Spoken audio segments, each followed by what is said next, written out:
Welcome back to Dronacharya IAS YouTube channel. I'm Dr. Daman Benipal and you're watching Daily Current Analysis. इस video lecture में हम आज के important current affairs discuss करेंगे जो कि हमारी civil services preparation point of view से इम्पॉर्टेंट है.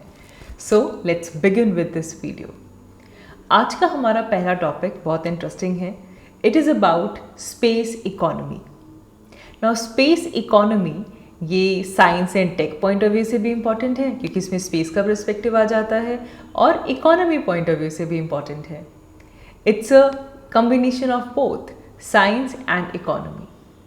In this video, we'll talk about space economy of India. Now, India में अगर हम देखें तो if we look at कि हम 2025 तक स्पेस इकोनॉमी में कितना हमारे पास कंट्रीब्यूशन हो सकता है, so it can reach up to $13 billion. और ये एक रिसेंट रिपोर्ट आई है. This report has been prepared by EY and Indian Space Association जो कि एक एपेक्स इंडस्ट्री एसोसिएशन है when it comes to space and satellite companies. Indian Space Association, इसमें वो सभी इंडस्ट्रीज आ जाती हैं जो कि स्पेस और सैटेलाइट से जुड़ी हुई हैं.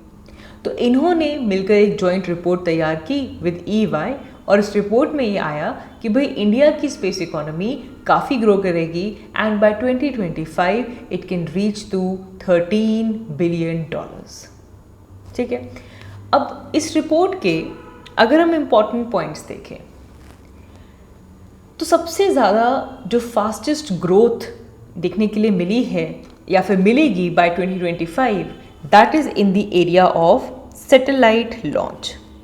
जो सैटेलाइट लॉन्च सर्विसेज हैं जो कि स्पेस इकोनॉमी का एक सेगमेंट है, यहाँ पे फास्टेस्ट ग्रोथ होगी बिकॉज इस एरिया में जो प्राइवेट पार्टिसिपेशन है वो लगातार इंक्रीज हो रही है. सो बाय इंक्रीजिंग प्राइवेट पार्टिसिपेशन जो सैटेलाइट लॉन्च सर्विसेज हैं सबसे ज़्यादा फास्टेस्ट ग्रोथ इस सेगमेंट में होगी.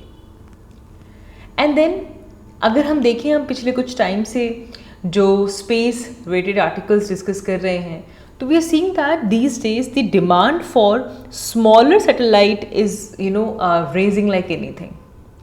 and ये smaller satellites की demand raise होने की वजह से satellite manufacturing जो ecosystem है इंडिया के अंदर उसे काफ़ी बड़ा boost मिलेगा. along with this it will attract global startups.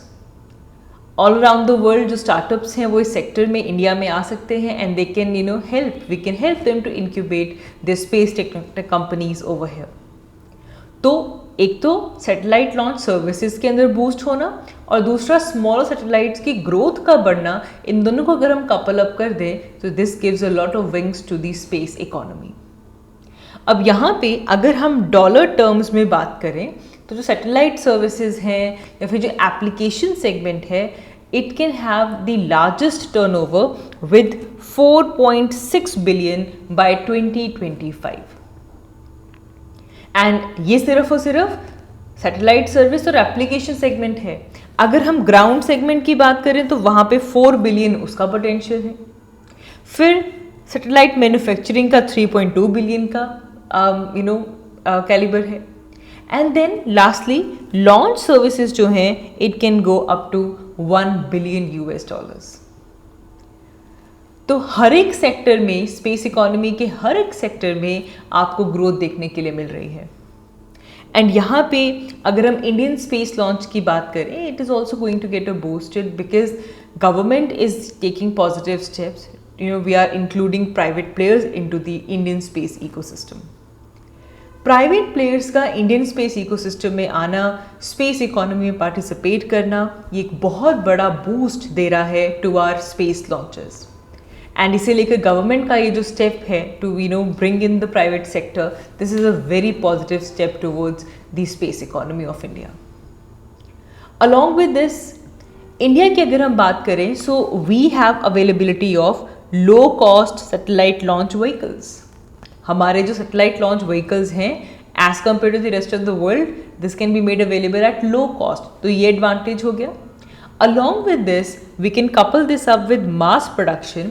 तो इससे वर्ल्ड वाइड जो डिमांड है for the satellite launch vehicles इसे हम पूरा कर सकते हैं.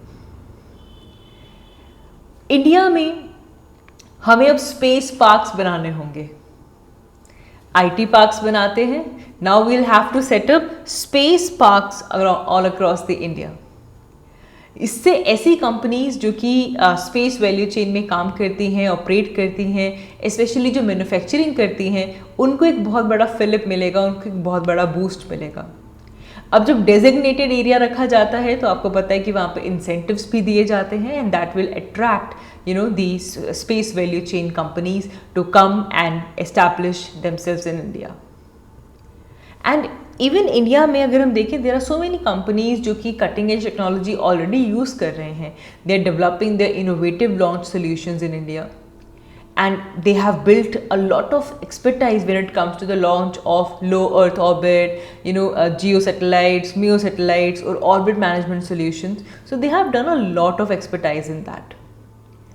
इंडिया की अगर हम बात करें तो इंडिया में currently there is boost of over 100 space tech startups, और इन्वेस्टमेंट्स को अगर हम मिलाकर देखें तो 2021 में जो इन्वेस्टमेंट्स मिली थी स्पेस स्टार्टअप्स को, दैट वाज अराउंड $68 मिलियन। तो ओवरऑल देखो ये टॉपिक बड़ा इंपॉर्टेंट है, स्पेस इकोनॉमी। तो ये जो हम ये बात कर रहे हैं कि किस तरीके से इंडिया की जो स्पेस इकोनॉमी है उसके अंदर एक बूस्ट आने वाला है, it is very important for us to know. When we say that हमारे अलग अलग जो सेक्टर्स हैं वो ग्रो कर रहे हैं, एंड इंडिया एक हब बन सकता है when it comes to space economy. So it's a good area of in which we can unleash our potential. तो यहाँ से क्वेश्चंस भी आए हुए हैं, मतलब अक्सर इस टर्म जैसे क्वेश्चंस आ चुके हैं पहले। जैसे कि आप यहाँ पे देख सकते हो, दिस इज अ क्वेश्चन जो कि लास्ट ईयर आया था, हमारे रिसेंट प्रीलिम्स एग्जाम में ये क्वेश्चन आया है, which was about which of the following statement best reflect the idea behind fractional orbital bombardment system। ये न्यूज में था। अब इसी तरह स्पेस इकोनॉमी, जब आप स्पेस में अपनी सैटेलाइट्स भेज रहे हैं, उससे जो इकोनॉमी को बूस्ट मिल रहा है, जो आप लॉन्च व्हीकल्स बना रहे हैं उससे जो बूस्ट मिल रहा है, जो एप्लीकेशंस बना रहे हैं उससे जो बूस्ट मिल रहा है, that is using space as a area of growth, that is space economy. Very important. चलो मूविंग अहेड, हमारा next article environment and ecology perspective से इम्पॉर्टेंट है। इस आर्टिकल में हम सोडियम क्रोमेट को डिस्कस करेंगे। अब कॉन्टेक्स्ट ये है कि there are some segment of environmentalist those who have flagged irregularities in the draft environmental impact assessment report. अब एनवायरमेंट में हम पढ़ते हैं कि जब भी कहीं पे कोई ऐसा प्रोजेक्ट आना होता है, कोई डेवलपमेंट का प्रोजेक्ट है, कोई इंफ्रास्ट्रक्चर बन रहा है, तो उसका इन्वायरमेंट के ऊपर क्या इम्पैक्ट होगा उसे असेस किया जाता है, जिसे हम कहते हैं इन्वायरमेंटल इम्पैक्ट असेसमेंट रिपोर्ट, जिसमें देखा जाता है कि क्या जो बेनिफिट्स इस इंफ्रास्ट्रक्चर प्रोजेक्ट से होंगे, क्या वो इन्वायरमेंट को किस तरह इम्पैक्ट करेगा, क्या हम उसे रिकवर कर सकते हैं नहीं। तो पूरा असेसमेंट होता है, जिसके बाद प्रोजेक्ट को ग्रीन नॉट मिलता है। तो अब क्या है, तेलंगाना के अंदर नालगोंडा डिस्ट्रिक्ट के अंदर एक केमिकल प्लांट प्रपोज किया गया है, एंड उसका एक draft environmental impact assessment report आती है, लेकिन इन्वायरमेंटलिस्ट उस रिपोर्ट के अंदर कुछ इरेगुलरिटीज़ फ्लैग कर रहे हैं, and that irregularity is relating to sodium chromate. तो बेसिकली क्या है, अगर हम बात करें उड़ीसा की, 96% of chromite resources are present in Odisha. याद रखेंगे ये बात, 96% majority of the chromite is located in Odisha, and Odisha का भी मेनली आपका जो जजपुर, केंदुझर, ढेंकनाल डिस्ट्रिक्ट जो है वहाँ पे मेनली प्रेजेंट है। बट माइनर डिपॉजिट्स आसपास की स्टेट्स में स्कैटर्ड हैं, जैसे कि मणिपुर, नागालैंड, कर्नाटका, झारखंड, महाराष्ट्र, तेलंगाना, आंध्र, तमिलनाडु आसपास स्कैटर्ड है। बट मेजॉरिटी, जैसे ही हमने बोला क्रोमाइट, दिमाग में क्या आना चाहिए, उड़ीसा। ठीक है। अब इस सोडियम क्रोमेट को लेकर और सोडियम डाइक्रोमेट को लेकर जो कंसर्न्स हैं, जो उसे रेस किया गया है, सबसे पहले यहाँ पे केमिकली हमें ये जानना ज़रूरी है कि सोडियम क्रोमेट और सोडियम डाइक्रोमेट क्या है। और इन्हें किस चीज़ के लिए यूज़ किया जाता है। ये आर्टिकल डाउन टू अर्थ में आया था, तो इसीलिए कई बार क्या होता है कि कोई एक पर्टिकुलर कंपाउंड जब न्यूज़ में होता है ना, तो उसके ऊपर पेपर में क्वेश्चन आ जाता है। जैसे कि ज़्यादा पीछे नहीं जाएंगे, लास्ट टू लास्ट ईयर की बात करते हैं, 2021 की बात करते हैं। क्वेश्चन आया था अबाउट मैग्नेटाइट पार्टिकल्स, ठीक है, न्यूज़ में था मैग्नेटाइट पार्टिकल्स और उसको लेकर क्वेश्चन आ गया। तो वहीं से डिराइव करते हुए सोडियम क्रोमेट और सोडियम डाइक्रोमेट क्या है, जिसकी वजह से जो कंसर्न्स हैं वो रेज किए गए हैं, that is important from our prelims perspective. ठीक है, ऑब्जेक्टिव समझ में आ गया। तो अब जब हम सोडियम क्रोमेट की बात करते हैं तो ये बेसिकली एक इनऑर्गेनिक कंपाउंड है। इसका फॉर्मूला Na2CrO4, ये इसका फॉर्मूला है, याद रख लेंगे। नेचर अगर हम इसका देखें तो ये आपको येलोविश एक हाइग्रोस्कोपिक सॉलिड है and it can form tetra, hexa और डेकाहाइड्रेट्स। ठीक है, आपस में मिलके चेन बना सकते हैं टेट्रा, हेक्सा और डेकाहाइड्रेट्स की। एंड बेसिकली क्या है सोडियम क्रोमेट, ये आपको पता होना चाहिए। The most important thing that you should no is that it is an intermediate. जब भी क्रोमियम को एक्सट्रैक्ट किया जाता है फ्रॉम इट्स ओर, तो वहाँ पे सोडियम क्रोमेट एक इंटरमीडिएट के जैसे आता है। So sodium chromate is an intermediate in the extraction of chromium from its ore. उसके बाद बहुत वास्ट स्केल पे रोस्टिंग होती है क्रोमियम ओर्स की in the air in the presence of sodium carbonate, तब जाकर हमें ये ऑब्टेन होता है। तो ये भी याद रखेंगे कि रोस्टिंग होती है in the presence of air along with sodium carbonate, जिसके बाद हमें सोडियम क्रोमेट मिलता है। ये भी कभी कभी साइंस बेस्ड क्वेश्चन आ जाता है। ठीक है, तो रोस्टिंग होगी, एयर की प्रेजेंस में होगी along with sodium carbonate, simple. Now this compound is also corrosive and अगर इसका एक्सपोजर हो तो it can lead to severe eye damage, that can lead to blindness as well, and this is the reason why the concerns has been raised. Are you getting it? ये compound बहुत ही corrosive है। जब इसके exposure में कोई भी चीज़ आती है, स्पेशली आईज आती हैं, तो ये आईज को बहुत डैमेज कर देता है एंड इससे ब्लाइंडनेस हो सकती है। It can also impair fertility, इससे जेनेटिक डैमेज हो सकता है and it can provide harm to the unborn child as well. तो इसीलिए इसे लेकर कंसर्न्स जो हैं वो रेज किए गए हैं। फिर हमारे पास आता है सोडियम डाइक्रोमेट। अब बेसिकली क्या है, सोडियम क्रोमेट को ही सोडियम डाइक्रोमेट में कन्वर्ट किया जाता है जब इसको एसिड के साथ ट्रीट करते हैं। सोडियम क्रोमेट मिल गया, सोडियम क्रोमेट को एसिड के साथ ट्रीट करके कन्वर्ट कर दिया किसमें, सोडियम डाइक्रोमेट में। सोडियम डाइक्रोमेट फर्दर एक हजार्डस केमिकल है। Just like sodium chromate, it is also corrosive to the eyes, skin and respiratory tract. And अगर इससे भी एक्सपोजर रखते हैं तो इससे भी किडनी और लिवर के ऊपर हार्मफुल इफेक्ट होता है। It can damage tissues. और अगर रिपीटेडली प्रोलॉन्ग्ड इनहेलेशन हो रही है सोडियम डाइक्रोमेट की, तो नेजल अल्सरेशंस हो जाती हैं एंड अल्टीमेटली इतना सिवियर हो जाता है कि जो नेजल सेप्टम होता है ना, जो आपकी ओरल कैविटी और इसको अलग करता है, उसको भी परफोरेट कर देता है। It is very toxic for aquatic organisms also and इसका मेरीन इन्वायरमेंट के ऊपर भी नेगेटिव इम्पैक्ट है। तो इतने डेंजरस हैं ये कंपाउंड्स, जिसकी वजह से the concern has been raised. अब सोडियम क्रोमेट को एक्सट्रैक्ट कर रहे हैं भाई, क्रोमियम को क्यों निकाल रहे हैं, क्यों, वाई? देखो, सबसे पहले तो जब क्रोमियम को आपको ओर से निकालना है तो उस टाइम पे सोडियम क्रोमेट तो आएगा ही आएगा। पेट्रोलियम इंडस्ट्री में इसे यूज़ किया जाता है। It act as a corrosion inhibitor, याद रखेंगे, ये करोजन इनहिबिटर के जैसे एक्ट करता है। फिर टेक्सटाइल इंडस्ट्री के अंदर भी जो डाइंग ऑक्सिलरी है उसमें यूज़ किया जाता है। फार्मास्यूटिकल में भी इसको यूज़ किया जाता है to determine the red cell blood volume, RBC की वॉल्यूम कितनी है उसको पता करने के लिए भी सोडियम क्रोमेट यूज़ किया जाता है।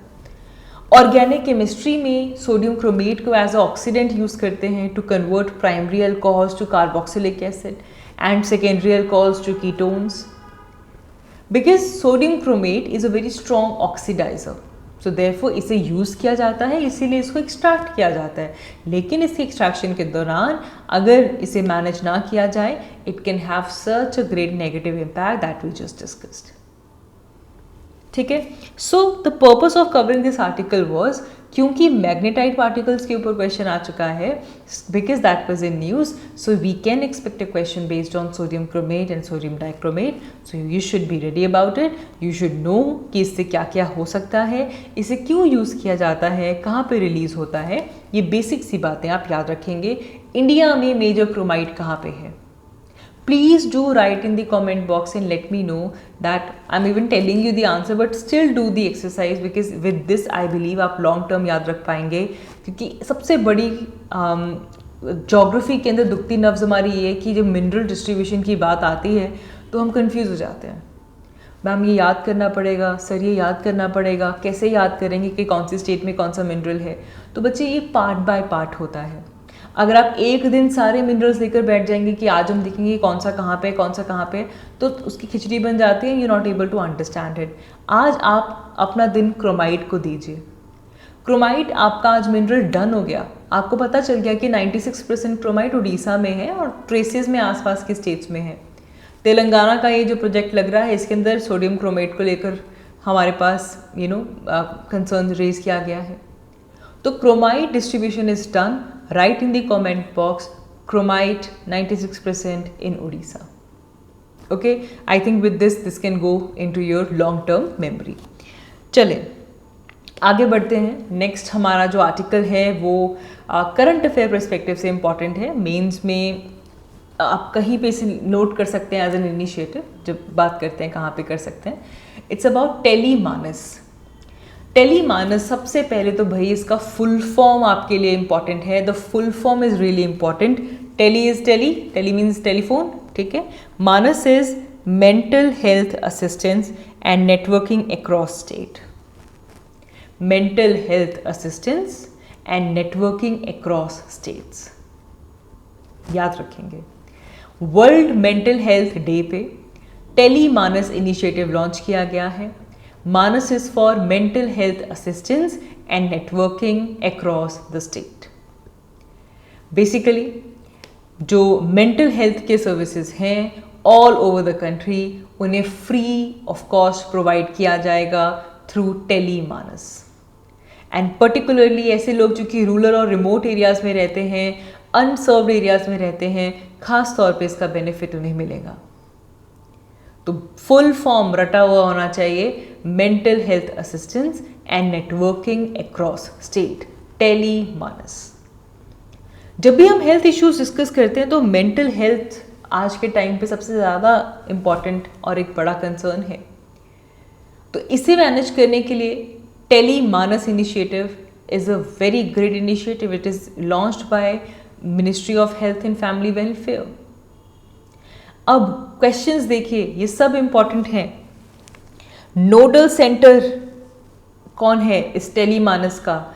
The nodal centre is NIMHANS. NIMHANS is the nodal centre of the TeleMANAS. What is NIMHANS? NIMHANS is national institute of mental health and neuro sciences. याद रखेंगे, नेशनल इंस्टीट्यूट of mental health and neuro sciences. NIMHANS इसका नोडल सेंटर है, whereas जो national health system resource centre है NHRSC, IIT Bengaluru and IITB, it will provide technology support. Technology support national health system resource centre IIT Bengaluru इसे provide करेगा। ये service 24/7 available रहेगी। इसका जो टोल फ्री नंबर है दैट इज 14416, याद रखेंगे 14416। This is the telecommunication number for the TeleMANAS. It will allow the caller, वो अपनी लैंग्वेज में सर्विस अवेल कर सकते हैं। एटलीस्ट एक टेलीमानस सेल हर एक स्टेट में, हर एक यूटी में इस्टेब्लिश किया जाएगा। इसको लेकर इसको 2 टायर सिस्टम में ऑर्गेनाइज किया जा रहा है। टायर 1 में वो स्टेट्स आएंगी which include trained counsellor and mental health specialist, और टायर 2 के अंदर जो स्पेशलिस्ट होंगे वो डिस्ट्रिक्ट मेंटल हेल्थ प्रोग्राम को लेकर, हमारे पास कोई डिस्ट्रिक्ट हेल्थ केयर प्रोग्राम है या मेडिकल कॉलेज रिसोर्सेज जो हैं उन्हें यूज़ करके फिजिकल कंसल्टेशन दी जाएगी। There could also be the provision of e-संजीवनी, that is audio visual consultation। ठीक है, अब इसके 5 सेंटर्स, 5 रीजनल कोऑर्डिनेशन सेंटर्स बनाए गए हैं। 51 स्टेट्स एंड यूटीज़ के अंदर टेलीमानस सेल्स इस्टेब्लिश किए जा रहे हैं। जो initial roll out service provide की जा रही, दैट इज़ बेसिक सपोर्ट और काउंसलिंग दी जाएगी through interactive voice response system, and this is being customised for use all across the states and UTs. इस प्रोग्राम में जो टेलीमानस है इसे बाकी सर्विसेज के साथ लिंक किया जाएगा ताकि स्पेशलाइज्ड केयर मिल सके, चाहे वो टेली कंसल्टेशन सर्विस हो, ई संजीवनी हो, आयुष्मान भारत डिजिटल मिशन हो, मेंटल हेल्थ प्रोफेशनल्स की हेल्प ली जाएगी, Ayushman Bharat health and wellness centre के साथ जोड़ा जाएगा, एंड इवन यहाँ पे इमरजेंसी साइकियाट्रिक फैसिलिटीज़ जो हैं वो भी इनको साथ में लिंक किया जाएगा। सो इवेंचुअली एक पूरा का पूरा स्पेक्ट्रम बन जाएगा about the mental wellness and illness, and it will integrate all system that will provide mental health care. So it's a big step in that particular area. So that is all for this video. Thank you so much for watching. I will see you all in my next one. Thank you.